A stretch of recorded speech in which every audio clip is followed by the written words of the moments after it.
joined by former New Jersey Governor Christie. Good morning, Governor. Welcome back. Hugh, thanks for having me.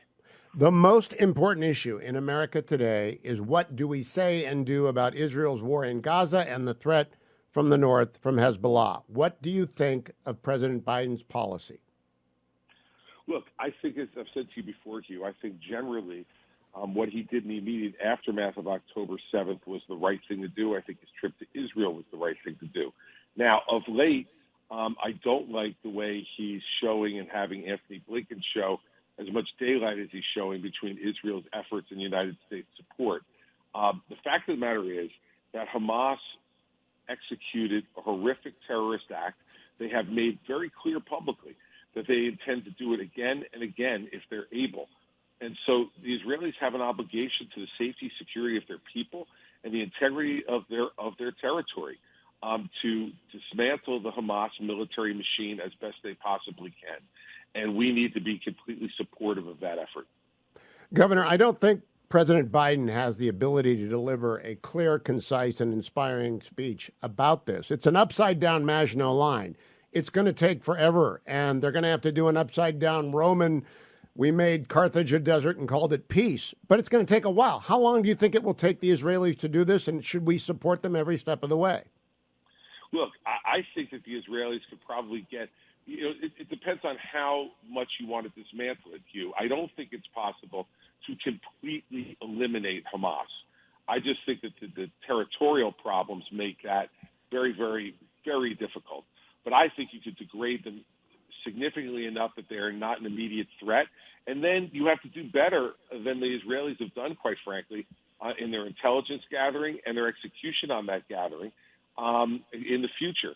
I think this could take another couple of months. And I think if that's the time frame, we should be completely supportive. Thank you for that. Again, I like the fact you answer my questions. Here's a hard one. Over the weekend, the National Security Advisor of Israel, who's a very little known but very important guy by the name of Tzachi Hanigbi. I hope I've not butchered that too badly. He said that they could quote, "We can no longer accept the Radwan force sitting on the border. The Israeli public understands that the situation in the north needs to change, and it will change. If Hezbollah agrees to change it diplomatically, that's good. If not, we will have to act. We will have to ensure that the situation in the north is different." What do you think that means, Governor? I think they're sending a warning shot across Iran and Hezbollah's bow and letting them know that the type of activity that they, either negligently permitted, as probably the best way to put it, from Gaza, will not be permitted in the north. And I think this is a warning shot. This is the diplomacy that you engage in, hard diplomacy, to let people know what you're willing to put up with and what you're not willing to put up with. I don't think it means that anything is imminent in terms of action from Israel, because I think Israel knows that they would like to avoid, if possible, a two-front war, and they're not going to try to initiate something like that. But in the end, I think they're doing what they need to do, which is to say to Hezbollah and, most importantly, to its state sponsor, Iran, don't try it. If they go full 1967, Governor, ought America to support them? Look, it depends on what the provocation is for that, Hugh. But again, I don't think there can be any question that we must support Israel as long as we believe what Israel is doing is meeting two criteria: protecting the safety and security of its people, necessary to do that, and two, necessary to support its territorial integrity. Governor, last week, I'm sure you saw Elise Stefanik questioning the presidents of Penn, Harvard, and MIT. Thus far, we have a split decision. Penn accepted the resignation of their president. MIT did 100% support of theirs, and Harvard's board is meeting today. What should Harvard do? They should fire their president. Now, Hugh, you remember at the debate in Miami, I was the first one to say this.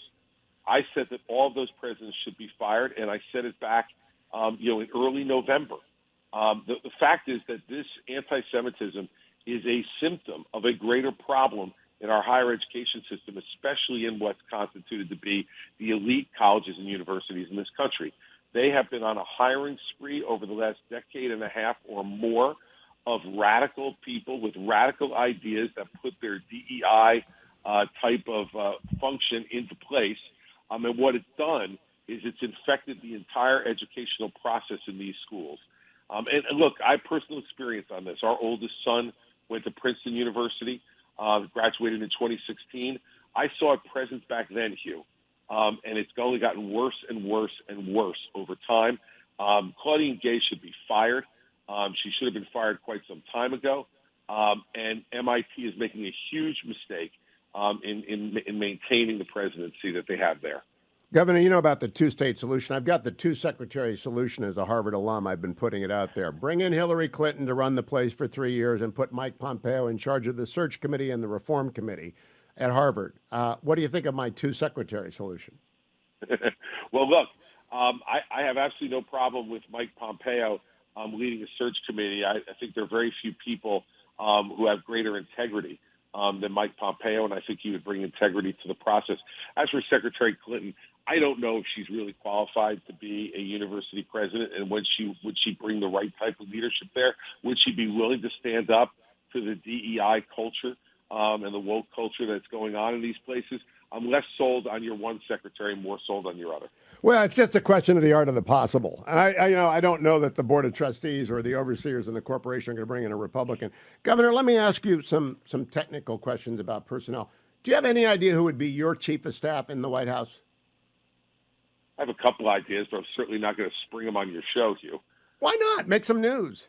Well, it would be news to the people I'm thinking about, too. So I think I always have to talk to them first, don't you? Well, we had these debates before the debate. How about this? Hugh? Because I like to answer your questions.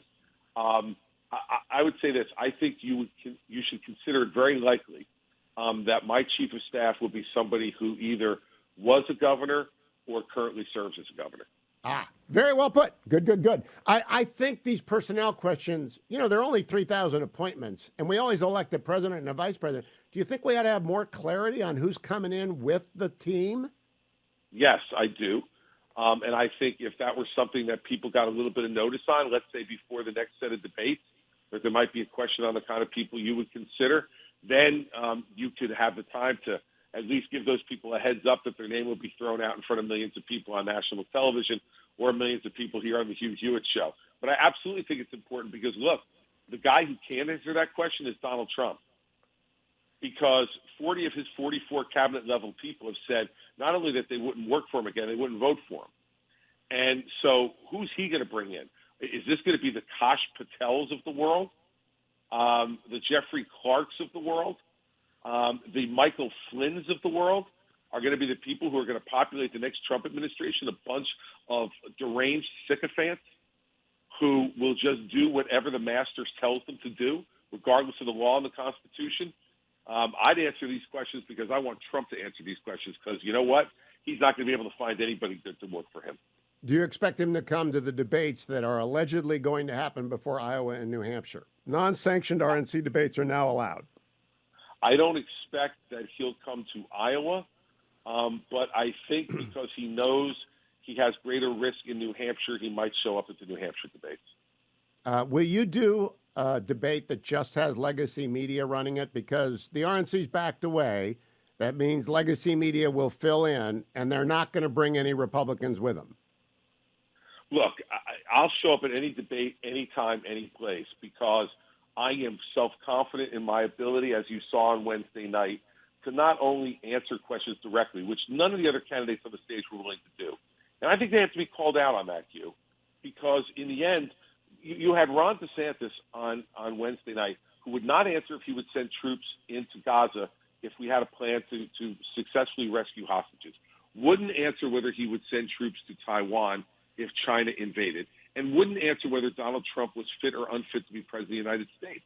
Now, these debates sometimes are just as instructive for what the candidates won't say as they are for what they will say. And I don't want people to forget the first debate in August, Nikki Haley, Ron DeSantis, and Vivek Ramaswamy, the remaining people on the stage, raised their hands and said they will support Donald Trump even if he's a convicted felon. Now, then why wouldn't Ron DeSantis easily say that he was fit to be president? He said he was going to support him even if he was a convicted felon. So I would go to debate these folks anytime, any place, if for no other reason than to act as the fourth moderator and actually embarrass them into answering some questions. Governor, I'm a pretty good lawyer. You're a pretty good lawyer. Three-judge panel, the D.C. Circuit, reworked the gag order on the former president. All three of those, two Obama, one Biden appointee, all got out of committee on a partisan vote. I think this makes our country look really bad, and I think prior restraints are awful. What do you make of the gag order on the former president? So the problem, Hugh, is the president's conduct. And any other criminal defendant would not be permitted to do what he's doing. And you know that. They would not. Actually, I don't. I don't know anything about criminal law, but I know the First Amendment. Well, I hate prior restraints. But let me say this. When I was U.S. attorney for 7 years, if a criminal defendant started ad hominem trying to intimidate potential witnesses, they would be sanctioned. And probably, look, he's getting a break. These other criminal defendants would have their bail revoked and they'd be put in jail. But you see, Governor, that's where it's a sanction after the speech occurs. I have no problem with sanctions, but prior restraints give me the shivers. Well, look, so I want to make sure I understand what you mean. So you would be fine given if he was intimidating witnesses, which he has done already. If he was intimidating witnesses, you would be okay with him being jailed. Well, it's an interview, not a debate. But yes, I believe all criminal defendants have to live up to the rules under which they have achieved bail. And if those bail rules are clear and he violates them afterward. But prior restraints are anathema to me, Governor. You know what? This is why it's such an impossible position that this former president has put this country in. Because now we're in a situation where if he were jailed for violating his bail conditions, you know that people would be yelling, screaming, how can you put a former president of the United States in jail prior to his trial? He knows this, so he acts recklessly and violates those things, calling out the judge to dare her or him in the New York case to put him in jail because that's what he wants. Well, if there's one set of rules, that one set of rules is no prior restraint, and I would live with that. Governor, very quickly, you have the best finance chair in the country. I had lunch with him on Friday. I'm just wondering, are you 100% staying in this race through New Hampshire? Absolutely, 100%.